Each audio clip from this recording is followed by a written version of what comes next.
하나님의 말씀은 마태복음 14장 22절 말씀부터 33절 말씀이 되겠습니다.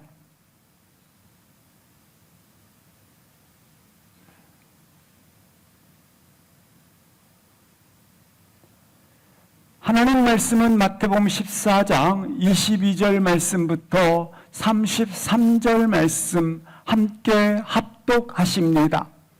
예수께서 즉시 제자들을 재촉하사 자기가 무리를 보내는 동안에 배를 타고 앞서 건너편으로 가게 하시고 무리를 보내신 후에 기도하러 따로 산에 올라가시니라. 저물매 거기 혼자 계시더니 배가 이미 육지에서 수리나 떠나서 바람이 거스름으로 물결로 말미암아 고난을 당하더라. 밤사경에 예수께서 바다 위로 걸으사 제자들에게 오시니 제자들이 그가 바다 위로 걸어오심을 보고 놀라 유령이라 하며 무서워하여 소리 지르거늘 예수께서 즉시 이르시되 안심하라 나니 두려워하지 말라. 베드로가 대답하여 이르되 주여 만일 주님이시거든 나를 명하사 물 위로 오라 하소서 하니 오라 하시니 베드로가 배에서 내려 물 위로 걸어서 예수께로 가되 바람을 보고 무서워 빠져가는지라 소리질러 이르되 주여 나를 구원하소서 하니 예수께서 즉시 손을 내밀어 그를 붙잡으시며 이르시되 믿음이 작은 자여 왜 의심하였느냐 하시고 배에 함께 오르매 바람이 그치는지라. 배에 있는 사람들이 예수께 절하며 이르되 진실로 하나님의 아들이로소이다 하더라. 아멘. 본문은 풍랑 만난 제자들에게 바다를 받고 걸어가시는 주 하나님, 우리 주님의 말씀이 묘사되어 있고, 그리고 물에 빠져 들어가는 베드로의 위기를, 두려움을 보여주고 있는 내용이 되겠습니다. 잘 알려진 본문이고 늘 익숙하게 듣고 있는 본문이기도 합니다. 그러나 오늘 본문을 잘 살펴보면 특별하게도 반복되는 단어가 있습니다. 영적 위기를 만난 제자들에게 즉시로 반응하시는 우리 주님의 행동을 표현해 주고 있기 때문에 그렇습니다. 그래서 오늘 본문 속에는 즉시로 세 번씩이나 반복해서 주님이 이렇게 행동하셨다고 표현을 해주고 있습니다. 이처럼 즉각적인 행동을 하시는 이유는 예수님의 뚜렷한 의식과 목적과 의도가 있음을 보여주고 있는 것입니다. 왜 그렇습니까? 인생의 문제 가운데 특별히 영혼의 문제가 걸려 있기 때문에 그렇습니다. 오늘 우리 영혼의 문제가 영적 벌레로부터 어떻게 공격을 당하고 있는지, 나의 주를 향한 특별한 그와 같은 집약된 집중력을 잃어버렸을 때에 어떻게 나의 영혼의 상태를 이 영적 벌레들이 공격해 오는지를 보게 될 것입니다. 먼저 22절, 23절 합독을 하시겠습니다. 예수께서 즉시 제자들을 재촉하사 자기가 무리를 보내는 동안에 배를 타고 앞서 건너편으로 가게 하시고 무리를 보내신 후에 기도하러 따로 산에 올라가시니라. 저물매 거기 혼자 계시더니 22절에 보시면 예수님께서는 즉시 제자들을 바다 건너편으로 가게 하셨다라고 이렇게 시작부터 행동의 강한 이야기를 들려주고 있습니다. 이 행동으로부터 오늘 본문이 전개되고 있다고 하는 것입니다. 오늘 본문의 이 사건은 어디로부터 시작된 사건입니까? 그것은 전주에 함께 잘 나누었던 오병이어의 사건입니다. 이 오병이어의 사건은 사복음서에 모두 기록된 기적의 사건입니다. 예수님께서 5,000명을 먹였는데 어린아이와 여인까지 합하면 2만 명이 먹임을 먹고 남음이 있었다고 하는 것입니다. 이 이적은 당시에 수많은 엄청난 무리들에게 영적 파장과 함께 영향력을 끼치고 있었던 것입니다. 예수님께서 굉장히 많은 이적과 표적들을 행하였습니다. 그때마다 무리들은 어떻게 그 표적과 이적을 해석하고 그리고 받아들였느냐에 따라서 의견들이 각각 나눠지게 됩니다. 예수님의 사역 가운데 그들은 오해와 또한 왜곡과 공격을 하는 해석으로 많이 치닫고 있는 것을 볼 수 있습니다. 그런 일들이 비참하게 비일비재하게 일어나고 있었다고 하는 것입니다. 예컨대 중풍병자의 고침을 받았을 때에 내 죄사함을 받았느니라. 그럴 때에 그들은 이렇게 해석했습니다. 죄사할 권세가 너에게 있느냐 하며 공격을 하였던 것입니다. 불쌍한 거라사인 광인을 살려주자 고쳐주었더니 그들은 자기 마을을 떠나라고 배척을 했습니다. 나사로를 살리자 어떻게 죽일고 서로 의논하였더라. 이렇게 그들은 해석을 하고 받아들였던 것입니다. 그런데 오병이어의 사건만은 대통합이 이루어집니다. 모두가 한 가지 해석으로, 모두가 같은 해석으로 군중들이 대통합을 가지게 됩니다. 어떻게 운집된 그 군중들이 입을 모았는가? 요한복음 6장 14절 말씀을 보시겠습니다. 시작. 그 사람들이 예수께서 행하신 이 표적을 보고 말하되 이는 참으로 세상에 오실 그 선지자라 하더라. 군중들은 모든 기적과 표적들은 다 각기 해석을 하였는데 유일하게 오병이어의 기적만은 그들이 모든 군중들이 대통합을 이루어서 이렇게 해석을 하였다고 하는 것입니다. 이는 참으로 세상에 오실 선지자더라. 이렇게 해석을 했다고 하는 것입니다. 그러니까 그가 이 땅에 예루살렘의 왕으로 입성을 하게 되면 놀랍게 로마로부터 우리를 해방시킬 뿐만 아니라 그가 왕이 됨으로 말미암아 새 시대가 열릴 것이므로 그가 진정 우리의 왕이다. 이렇게 해석하는데 모든 군중들이 하나같이 해석을 하였다고 하는 것입니다. 이 일로 인해서 모든 군중들은 열광을 했고 예수님의 인기는 한순간에 하늘을 찌르는 듯한 인기를 얻게 되었다고 하는 것입니다.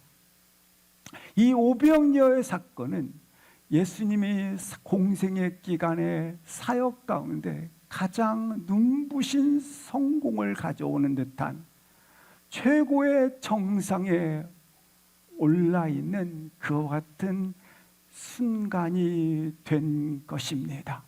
덩달아 제자들은 떡과 그리고 물고기를 예수님께서 떼어주는 것을 받아 무리들에게 나누어 줄 때에 동일하게 이 제자들도 그 수많은 군중들의 인기와 열광과 환희와 희열을 자신의 몸으로 받아들였다고 하는 것입니다. 이만큼 극적이고 그리고 흥분된 감정과 성공의 현장에 그대로 제자들이 서 있었다고 하는 것입니다. 그들은 그물을 버려두고 우리가 3년 동안 전부를 버리고 쫓았는데 드디어 영광의 보상이 성공의 최고의 정점의 자리에 우리 가운데 보상이 주어졌도다.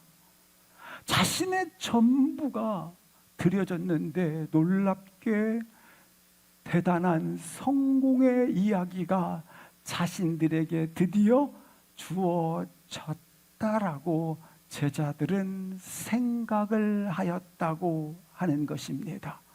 그런데 이 결정적인 순간에 예수님께서는 제자들을 흩어 건너편으로 가라고 하셨다고 하는 것입니다. 여기서 우리는 한 가지를 볼 수 있습니다. 우리가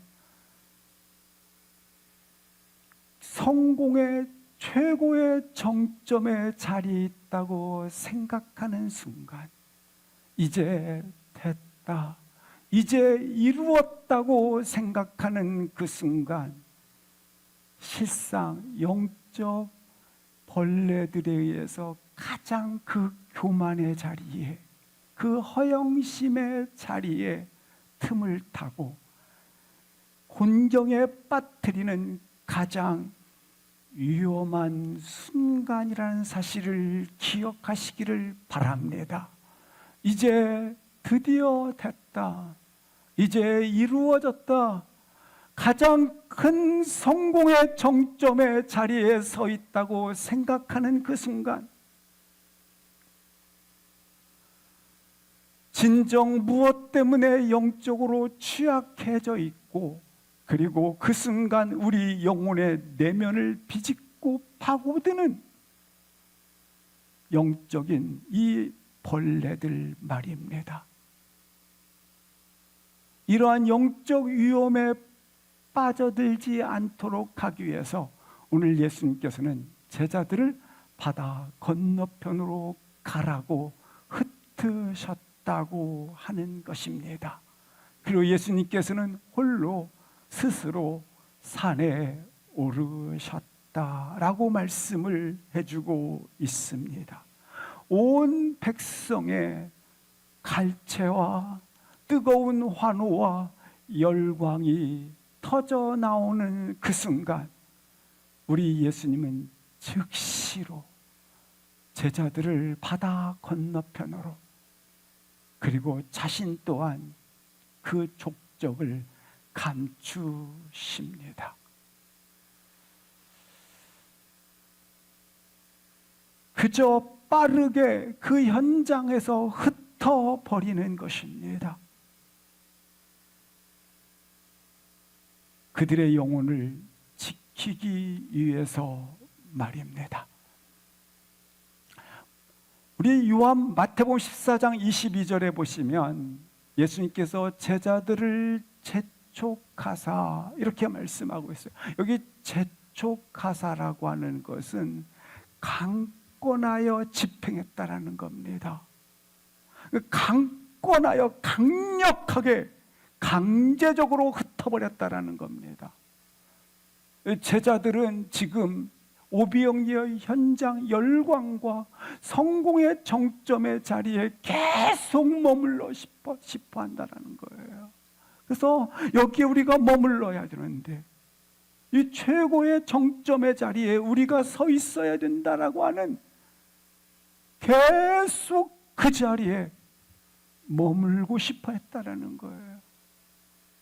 그래서 주님은 강권적으로 집행해서 그 자리를 떠나도록 하고 있는 것입니다. 수많은 군중들이 보내는 그 열화 같은 성화와 흥분과 열광적인 지지 가운데 제자들은 계속 머물고 싶은 거예요. 그러나 생각을 해보십시오. 예수님과 함께 떡을 떼고 또한 고기를 나누어주는 그 눈부신 성공의 현장 말입니다. 떠나고 싶지 않죠. 우리가 그럴 수 있어요. 요한복음 6장 15절 말씀을 보시겠습니다. 그런 가운데 임금으로 삼으려시는 줄 아시고 다시 주님은 산으로 홀로 떠나가시니라. 자신이 가장 환호받는 순간, 그러나 자신을 가장 은폐하는 시간이 되고 있습니다. 대부분의 사람은 자신이 환호받는 시간, 그래 내가 누릴 특권이 있지, 그렇게 허영심을 가집니다.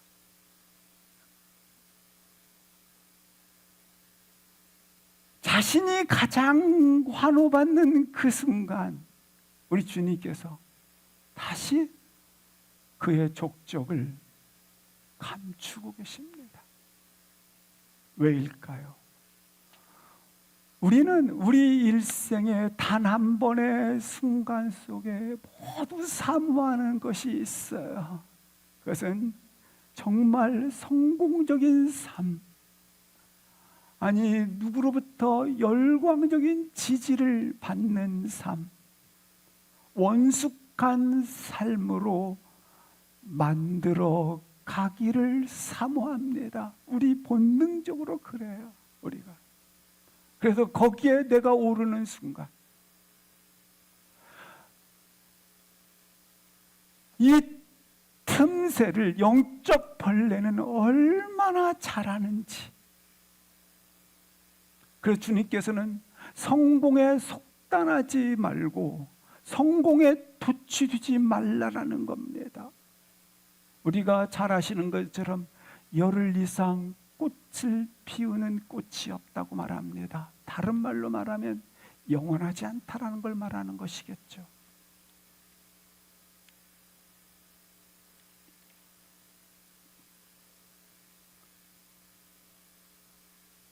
예수님께서 제자들을 흩으셔서 성공의 정상에서 건너편으로 보내시는 이유, 분명하게 예수님과 제자들의 영혼이 넘어지기 쉬운 영적 벌레들이 공격하기 쉬운 성공의 정상에서 매우 취약해지는 영혼의 위태로운 잔재들, 진짜 아마 우리 민족이 기독교가 그랬는지도 몰라요. 이제 1200만의 시대 됐다. 성공의 정상에 서 있다고 생각하는 우리 기독교가 이렇게 한순간에 위태롭게 된 것이 뭔가.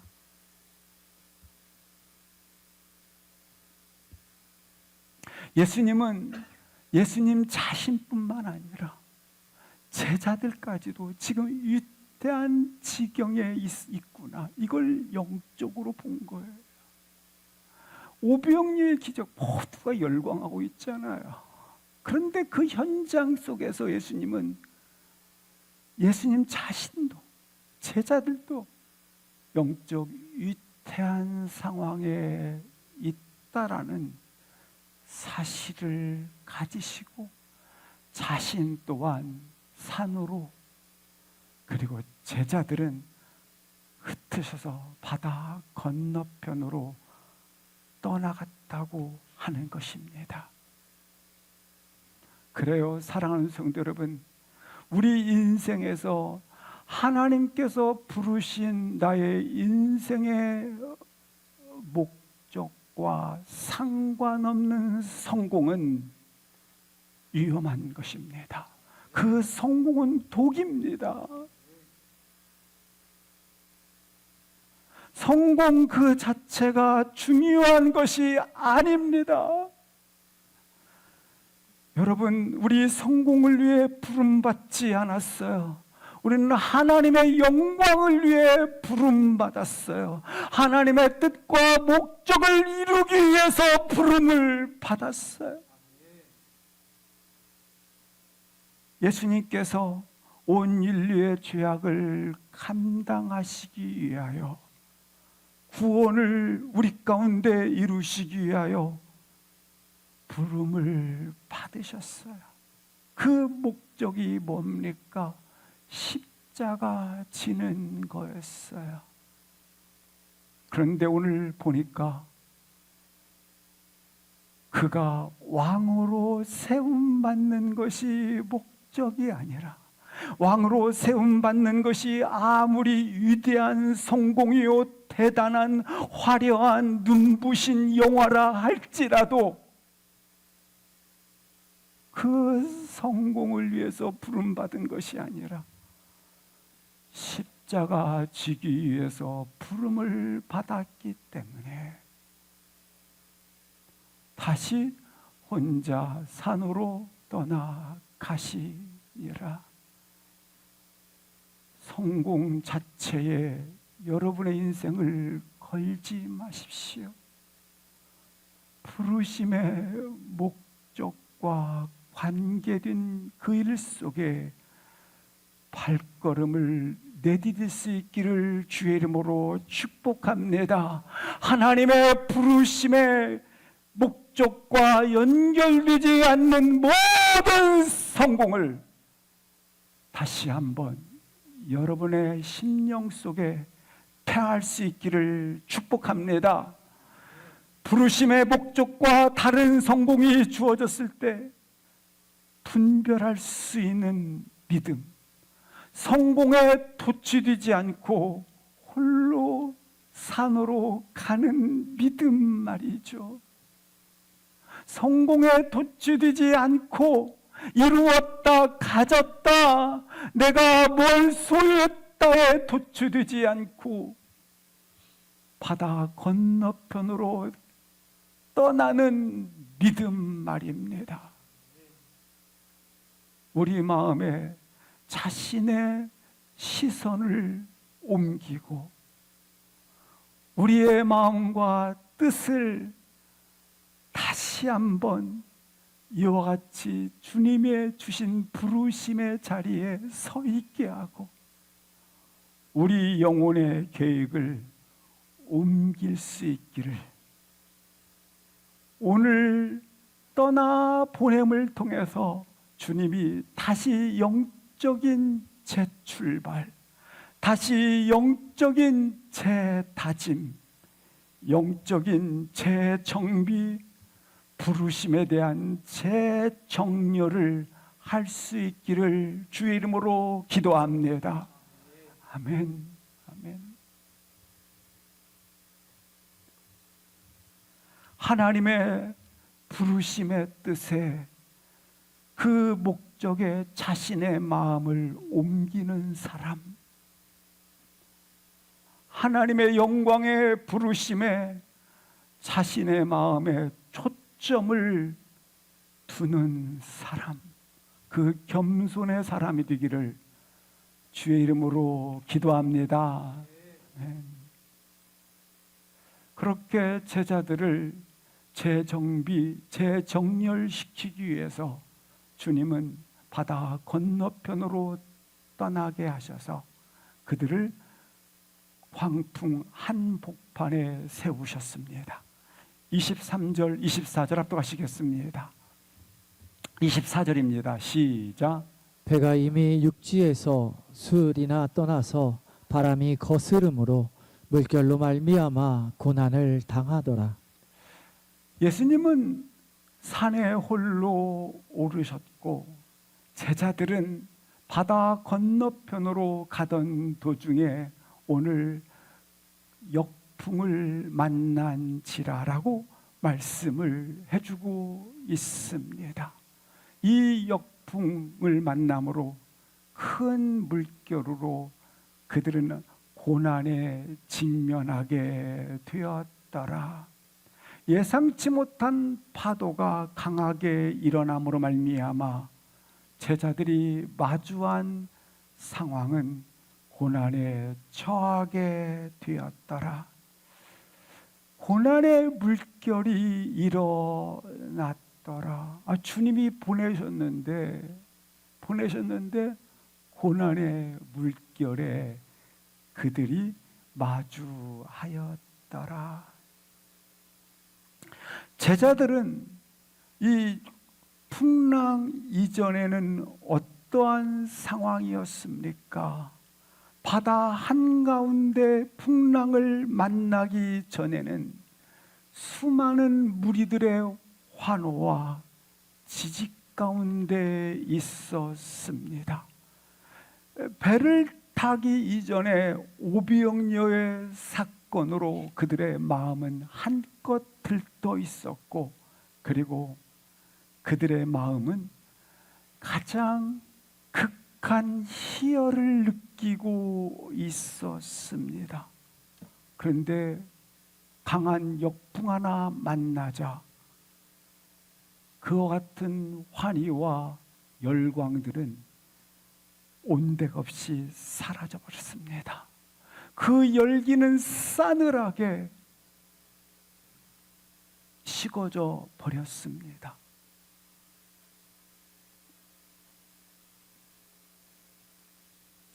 제자들은 자신이 도취되었던 달콤한 성공들이, 극한 감정들이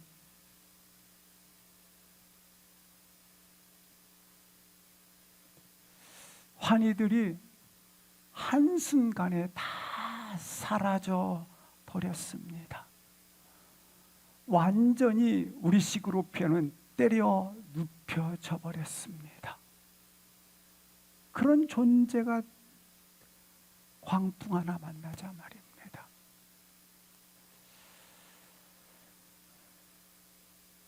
이 광풍 하나 만나자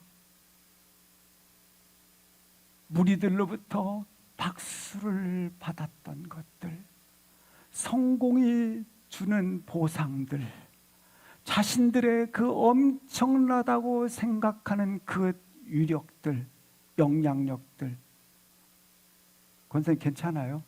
괜찮아요.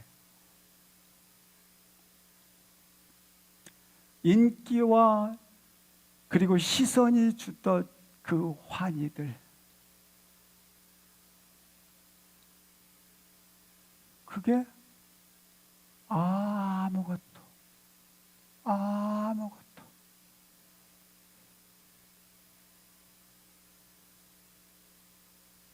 아니었다는 겁니다.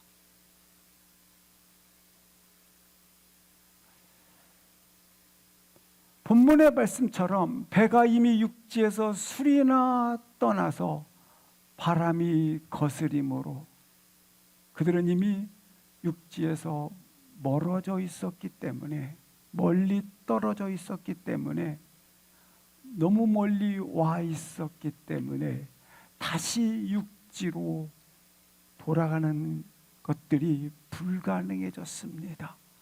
그래서 그들은 이러지도 저러지도 못하는 상황 앞에 꼼짝없이 갇혀버렸습니다. 퇴로가 없습니다. 노를 젓는 것이 의미가 없습니다. 꼭 기억하십시오. 우리가 역풍 하나 만나도 아무리 화려했던 것들이 다 아무것도 아닌 것을, 그리고 내 방법을 다 동원해도 퇴로가 없다라는 사실을 꼼짝없이 갇혀 버렸다고 하는 것입니다. 실상 이 제자들은 이 흔들리는 광풍에 의해서 그들 안에 잠시 일어났었지만 그 허영심, 욕망, 교만, 그 모든 것들이 다 잠재워졌을 것입니다. 그 거대한 광풍의 위력 앞에서 자기 존재 자체가 아무것도 아니구나. 잠시 동안 그들이 가지지 말라고 했던 그 허영심의 위세를 붙잡고 화려한 욕망이 드디어 내게 주어졌구나. 이 모든 것들이 얼마나 부질없었는지를 깨닫게 되었을 것입니다. 근데 그 시간이 언제라고요? 25절 말씀에 보시니까 사경이라. 사경은 새벽 3시부터 6시다. 다른 말로 말하면 가장 캄캄한 시간, 칠흑같이 밤이 깊어진 정점의 시간이라고 하는 것입니다. 이 어둠의 정점의 시간 말입니다. 퇴로가 없을 뿐만 아니라 그리고 가장 어둠의 시간. 그들은 한없이 연약해지기 시작을 한 것입니다. 이럴 때에 제자들이 그 배 안에서 할 수 있는 것이 무엇이 있겠습니까? 오늘 본문에 같은 본문 사복음서에 공이 기록되어 있자고 말씀하지 않았습니까? 병행 구절이 있습니다. 사도행전 마가복음 6장 52절 말씀 합독하시겠습니다. 시작. 이는 그들이 그 떡 떼시던 일을 깨닫지 못하고 도리어 그 마음이 둔하여졌음이러라. 자, 한번 본문 잘 보시기 바랍니다. 지금 그들이 고난의 정점에서 퇴로도 막히고 그리고 가장 칠흑같이 어두운 정점의 시간, 가장 연약해져 있지 않습니까? 그런데 그들이 배 안에 있었어요. 근데 오늘 배 안에 있는데 그들의 마음을 52절에 이렇게 묘사를 하고 있어요. 고난의 정점의 자리에서는 그 떡을 떼던, 그러니까 성공의 정점에 있었던 그때가 도리어 뭐했더라? 마음이 둔하여졌더라. 무슨 말이냐면 고난의 정점의 자리에 있을 때는 아무리 화려한 정상의 고도의 정점의 성공의 정점의 자리에 있었던 그 믿음은 아무런 영향을 주지 못하더라는 거예요. 마음이 둔하여졌습니다. 우리가 고난 안으로 들어가면 화려한 성공 안에서 형통한 길에서 주었던 그 믿음들은 아무런 힘을 발휘하지 못한다는 거예요.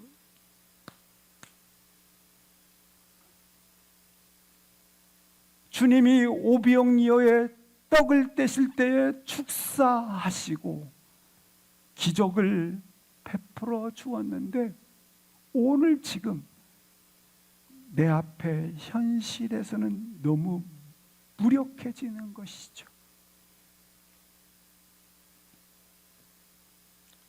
물고기 2마리와 보리떡 5개로 5,000명을 2만 명을 먹였던 이 사건도, 떡을 떼시던 그 사건도 지금 내가 폭풍 치는 바다의 그 순간에는 그때 그 믿음이 마음이 뭐였더라? 둔하여 아무런 도움이 되지 못했다라는 거예요. 왜 그럴까요? 성공의 정점의 자리에서는 자신이 믿고 싶은 대로 믿고, 자신이 원하는 대로 믿고, 자신이 바라는 대로 예수님을 바라보고, 기준이 누구예요? 자기에게 있기 때문에. 그것이 한치의 믿음도 자라게 하지 못했다라는 거예요.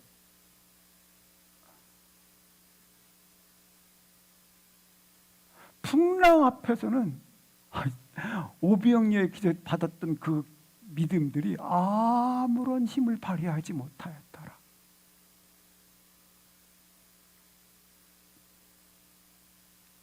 그래서 성경은 말하는 거예요.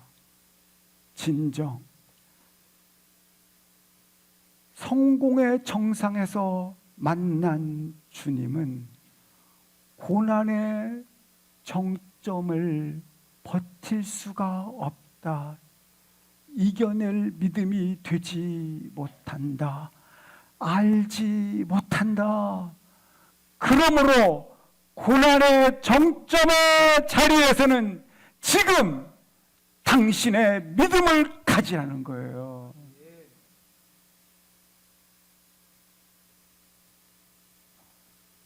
이 고난의 한가운데서 주님은 우리에게 즉시 이르십니다. 27절을 합독하시겠습니다. 시작. 예수께서 즉시 이르시되 안심하라 나니 두려워하지 말라.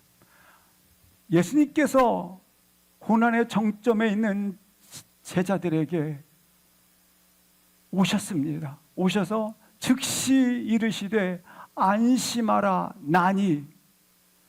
보세요.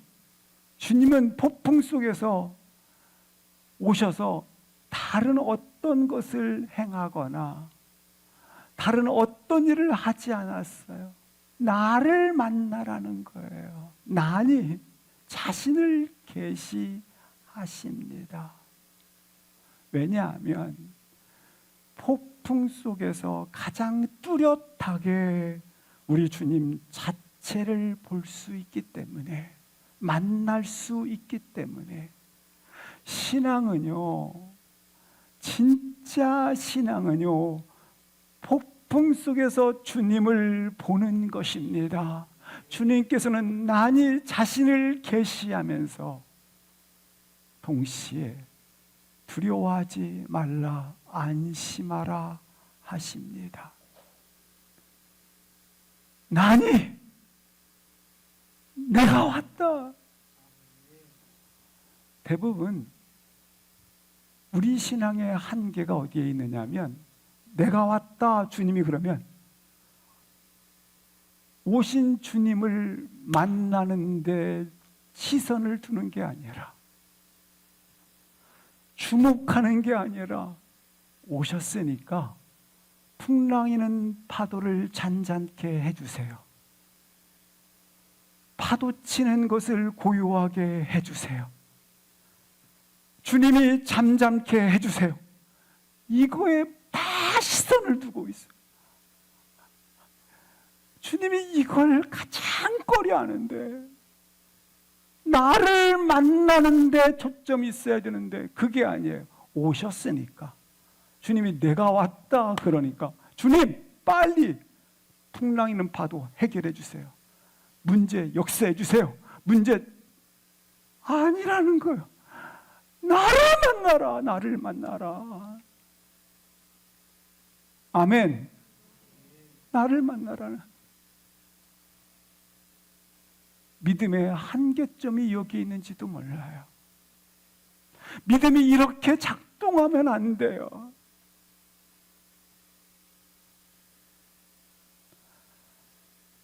빨리 문제를 종식시켜 주세요. 서둘러 끝내주세요.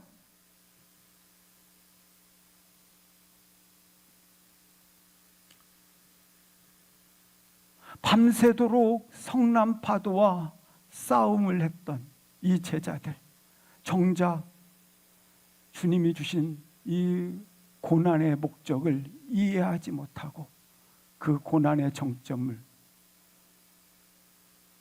만나야 될 주님께 시선을 두지 못하고 있어요.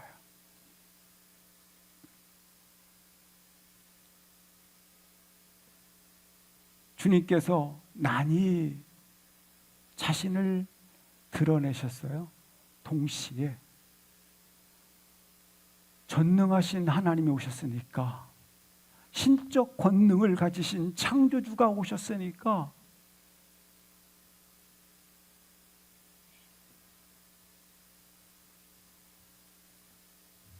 문제를 해결해 주셔야 됩니까? 이러지 않습니까? 근데 주님은 왜 난이라고 했을까?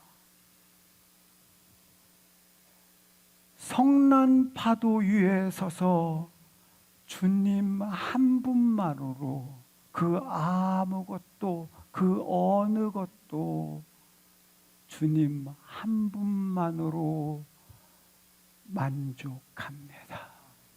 주님 한 분만으로 그 어느 것이 주어지지 않아도, 그 아무것도 해결되지 않아도 주님 한 분만으로 두려워하지 않습니다. 이게 주의 마음이에요. 우리 주님께서는 너가 고난의 정점에서 뚜렷이 주님을 볼 수 있게 하기 위해서 이 풍랑을 지금 주님께서 제자들로 만나게 열었잖아요. 15년 전에 간호사 일을 맡았던 우리 자매 한 분 있었지 않습니까? 거의 죽음 직전에 서울대병원에 입원해 있었습니다. 길을 걷던 저는 하나님 살려주셔야 돼요. 아니 살려주세요. 그는 신실하지 않습니까? 그를 지금 젊은 나이에 데려가시면 안 됩니다. 살려주세요. 기도했던 적이 있어요. 그가 갔을 때 우리 누일대일 책에 기록되어 있는 것처럼 여호와는 나의 목자시니 내게 부족함이 없습니다라고 고백을 했어요. 그래도 저는 다시 하나님 살려주십시오. 그때 주님께서 이렇게 말씀하십니다. 내가 너보다 그를 더 잘 알고 더 사랑한다. 내가 그를 사랑한다. 다시 신방을 갔어요. 다시 이렇게 고백했습니다. 두 가지. 우리 교회 가서 예수 믿으면 행복합니다. 예수 믿으세요. 전하고 싶은 것. 두 번째, 제가 간증한변 교회에 서서 한 후에 주님 품에 들어가고 싶습니다. 저는 행복합니다. 고난의 정점에서만 들을 수 있는 주님의 음성, 고난의 정점에서만 바라볼 수 있는 주님의 얼굴, 고난의 정점에서만 만날 수 있는 주님과 나와의 사귐이 있다라는 거예요. 이건요 아무 때나 주어지지 않아요. 이 고난의 정점에서 주님과 나와의 만남은 영원한 결속이 되기 때문에 그 어느 것도 빼앗을 수 없는, 그 사랑으로부터 빼앗을 수 없는 것이 된다라는 거예요. 이것은 성공의 정점에서 만남이 아니라 고난의 정점 관점에서 만나는 역사입니다. 우리 주님은 오셔서 자신 난이라고 계시한 후에 폭풍을 잠잠케 하시도, 그리고 그를 이처럼 그가 하시지 않았어요. 그는 오늘 난이라고 자신을 계시하셨어요.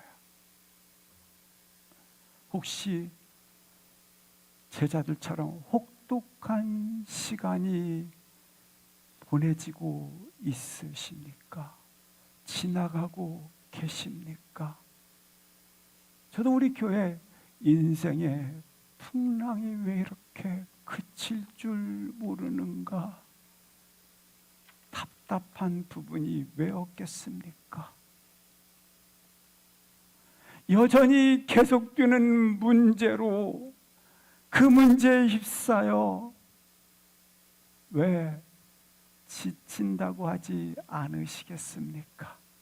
그러나 사랑하는 여러분, 여기 지금 풍랑이 여전히 일어나고 있지만 난이 주님이 앞에 계십니다. 해결되지 않은 그 문제 가운데 속에서도 주님을 봅니다. 지속적인 고통 속에서도 내 앞에서 주님이 계십니다.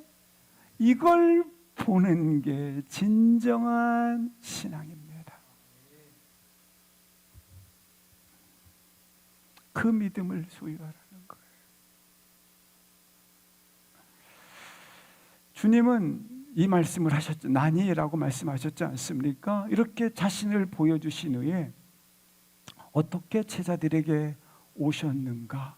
어떻게 오셨나요, 주님께? 어떻게 오셨어요? 그 바다를 밟고 오셨어요. 이 바다는 성경적으로 보면 죽음, 공포, 그리고 사망, 어두움, 두려움, 이런 지배의 공간이 바다입니다. 요한계시록 13장에도 바다로부터 짐승이 올라와 어둠의 세력이 올라와 라고 말을 하고 있습니다. 지금 가장 깊은 어둠의 시간, 주님은 뭘 밟고?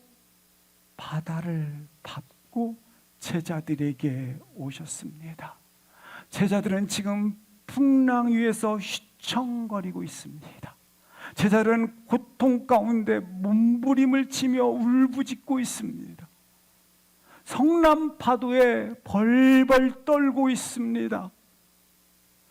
나 힘으로는 절대, 퇴로가 막혔으니까 절대 극복할 수 없는 극단적 두려움과 공포 가운데 있습니다. 그러나 주님께서 찾아오실 때는 바다를 밟고 오셨어요. 죽음을 밟고, 공포를 밟고, 두려움을 밟고, 절벽을 밟고, 절망을 밟고, 모든 것을 정복하고 이기신 주님이 그 위를 걸어 오신 거예요.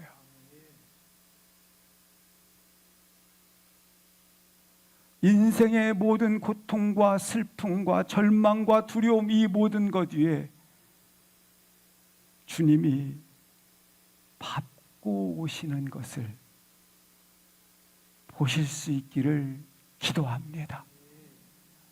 이 예배를 통해 이 거친 바다를 밟고 오시는 주님을 만날 수 있는 시간이 되시기를 축복합니다. 28절 29절 합독하시겠습니다. 시작. 베드로가 대답하여 이르되 주여 만일 주님이시거든 나를 명하사 물 위로 오라 하소서 하니 오라 하시니 베드로가 배에서 내려 물 위로 걸어서 예수께로 가되. 고난의 정점에서 바다를 밟고 오시는 주님을 제자들이 유령이라 했지만 다가오시는 주님을 봅니다. 그러자 베드로가 대답하여 이르되, 보지 않았습니까? 베드로의 마음속에는 진정한 안식, 안심, 내 생명의 안심은 배 안에 있는 것이 아니라 주님 편에 속하는 데 있다라는 것을 인식하기 시작합니다. 우리 있잖아요. 이 진정한 안심은 배 안에 있지 않아요. 주님 편에 있어요.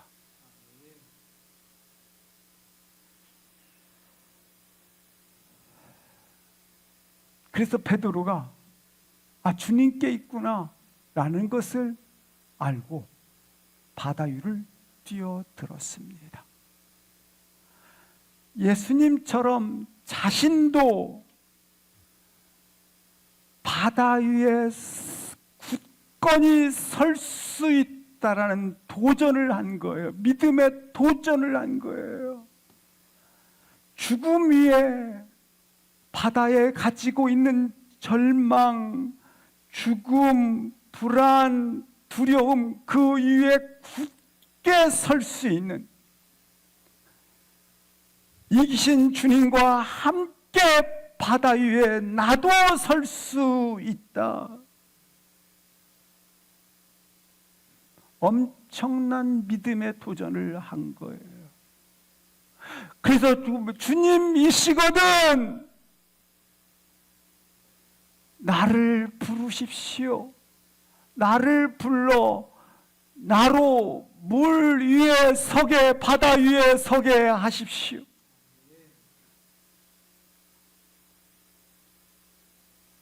그래 주님께서 29절에 뭐라고 표현합니까? 29절에 주님께서 걸어서 베드로야 오라, 오라. 오라는 주님의 음성을 듣고 베드로가 배에서 뛰어내려 바다 위를 예수님과 같이 걷더라. 주님을 향해 걷지만 예수님과 같이 걸어요. 발 아래 거친 파도가 서히 물결이 치는데 그 위를 주님과 같이 걸어요. 믿음이란 이런 것입니다. 안전에 대한 생각을 바꾸는 것입니다. 주님이 부르신 자리라면 그 길이 진정 살 길이구나. 주님이 명하신 길이라면 그 길이 진정 안전이구나. 그래서 주님이 명하신 길이라면 내가 택하겠습니다. 이 믿음으로 주님과 바다 위를 함께 걷는 베드로. 이게 믿음의 한 걸음이죠. 믿음으로 물리적인 자연적인 모든 법칙을 뛰어넘었고 이성의 모든 것을 뛰어넘는 초인간적 능력을 힘입게 되었어요.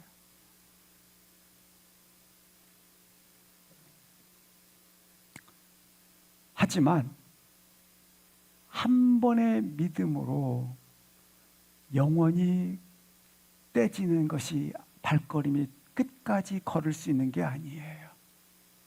한 걸음을 떼는데도, 믿음의 한 걸음을 떼는데도 이처럼 믿음이 수반되어야 하지만 끝까지 그 길을 가기 위해서는 온전한 믿음, 날마다의 믿음이 필요하다고 하는 거예요. 베드로는 그 믿음이 끝까지 지키지 못했어요. 그래서 왜 그렇습니까? 30절 합독하시겠습니다. 왜 끝까지 그가 믿음의 길을 지키지 못했는가? 시작. 바람을 보고 무서워 빠져가는지라 소리질러 이르되 주여 나를 구원하소서 하니. 믿음으로 죽게 가면 안심이구나 라고 하는 자신의 생명의 안전을 분명히 믿음으로 그가 바다에 뛰어들었어요. 그래서 주님과 함께 바다를 걸었지만 그가 바람을 보고 오늘 믿음의 도전을 했지만 그 믿음이 사그러져 버립니다. 그의 시선 속에 바람이 들어왔어요. 순식간에 바람이 들어오면 우리 마음도 그래요. 순식간에 광풍에 마음이 사로잡혀 버립니다. 이게 의심이에요. 순식간에 바람이 들어오면 순식간에 믿음이 어디 있어요? 공포에 사로잡혀요. 그러므로 틈을 주면 안 돼요.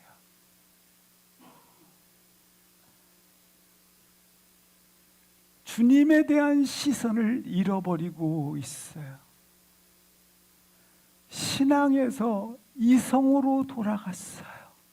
믿음에서 의심으로 돌아갔어요. 보세요.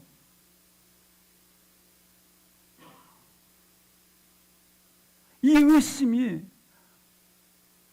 마음의 내면에 영혼 있지 않습니까? 그 영혼 속에 의심이 파고 들어가자 휩싸인 거예요. 따라서 우리는 이것을 주의하고 경계하고 조심하셔야 돼요. 이 바람 보는 것을 말이죠.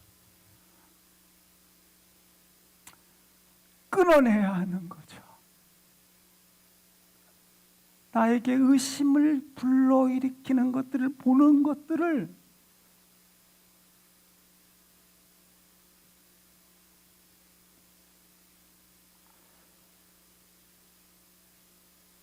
풍랑이는 바다 위를 걸어가던 초월적인 믿음으로 걸어가던 베드로는 결국 의심 하나가 들어오자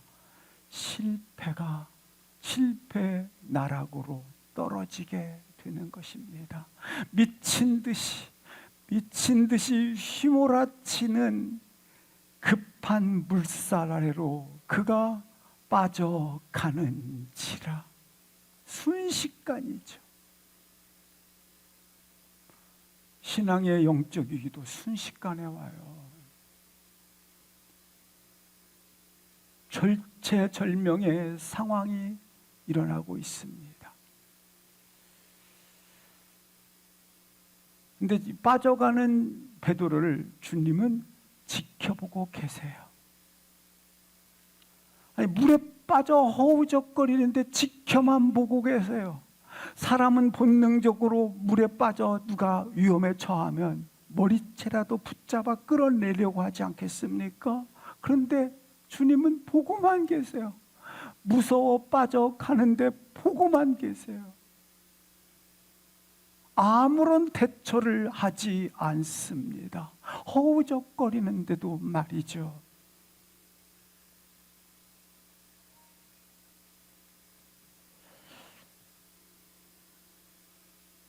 근데 허우적거리는데 바라만 보고 계신 주님을 향해서 베드로가 주여 나를 구원하소서 소리질러 생명을 거는 기도를 한 거예요. 주님 역사하옵소서. 그 부르짖음이 터지자 말자 즉시 손을 내밀어 손을 뻗어 구원의 손길을. 사랑하는 성도 여러분, 기억하십시오. 주님은 내가 긴급하고 급하기 때문에 반응하는 게 아닙니다. 내가 위험한 상황에 처해 있기 때문에 방황하는 것이 아니라 주님의 손은 언제 내가 주여 구원하소서라고 믿음의 고백을 터뜨릴 때 반응하는 것입니다. 아멘. 잘못 생각하지만 안 돼요. 내가 급하고 긴급하기 때문에 주님이 반응하는 게 아니에요. 오늘 본문 보세요. 무서워 빠져 허우적거리는 급한 상황인데 반응하지 않으세요. 주여,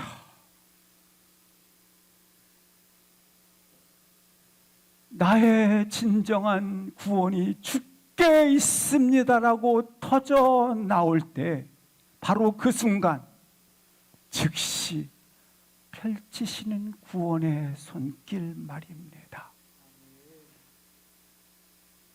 예수님께서는 베드로를 건져 올리시면서 이렇게 31절에 말씀을 하십니다. 시작. 예수께서 즉시 손을 내밀어 그를 붙잡으시며 이르시되 믿음이 작은 자여 왜 의심하였느냐 하시고. 왜 의심하느냐라고 책망을 하세요. 예수님은요, 애초에 베드로가 무리를 걷겠다 할 때 그 무모한 도전을 하지 말라고 만류하지 않았어요. 오히려 너도 나처럼 나와 함께 풍랑이는 파도를 같이 걷자라고 실상 격려하셨어요. 그렇게 하자고. 하지만 믿음으로 시작했다가 의심으로 끝나고 있습니다. 왜 의심하느냐? 믿음으로 시작했다가 의심으로 끝나버리고 있어요. 주님으로, 주님 나로 오게 하소서, 주님으로 시작했다가 나로 끝나고 있어요. 여기 주님으로 시작했다가 나로 끝나는 순간 불안의 바다에, 죽음의 바다에, 절망의 바다에 우리가 빠져 들어가는 거예요. 여기 지금 빠져 들어가고 있지 않습니까?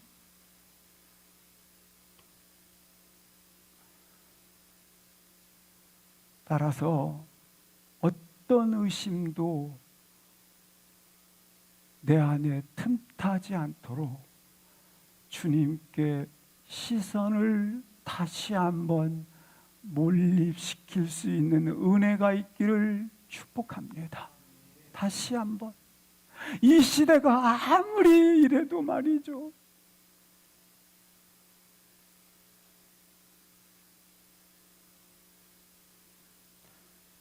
성공의 정상에서 그는 오늘 주님께서 왜 광야, 왜 폭풍 한가운데 세우셨는가? 고난의 정점에서 즉시 주님을 따르시고 주님과 함께 그 바다 위를 걸으실 수 있기를 주의 이름으로 기도합니다. 모든 것을 이기신 주님과 함께 주님 편에 서세요. 우리 인생 속에 거친 파도를 딛고 일어서는 주님 편에 서는 믿음의 능력이 우리의 많은 성도분들 다시 한번 지금 더 그래야 돼. 지금 믿음의 능력이 일어나기를 주의 이름으로 축복합니다. 아멘. 32절 33절 보시겠습니다. 예수님께서 32절에 보니까 배에 오르셨습니다. 그러자 폭풍이 그치는지라. 33절 보시겠습니다. 그러자 배에 있던 제자들이 예수님께 절하며 진실로 하나님의 아들이십니다 라고 예배를 올렸더라. 경배하였더라. 이것도 아멘이지만 저는 도전을 합니다. 그 전 단계였던 여전히 폭풍 치는 바다 위에서 진실로 당신은 하나님의 아들이십니다. 경배할 수 있기를 주의 이름으로 축복합니다. 온 땅의 주인 되시는 그 주님 앞에 절하며 경배하되 여전히 폭풍 치는 바다 한가운데서도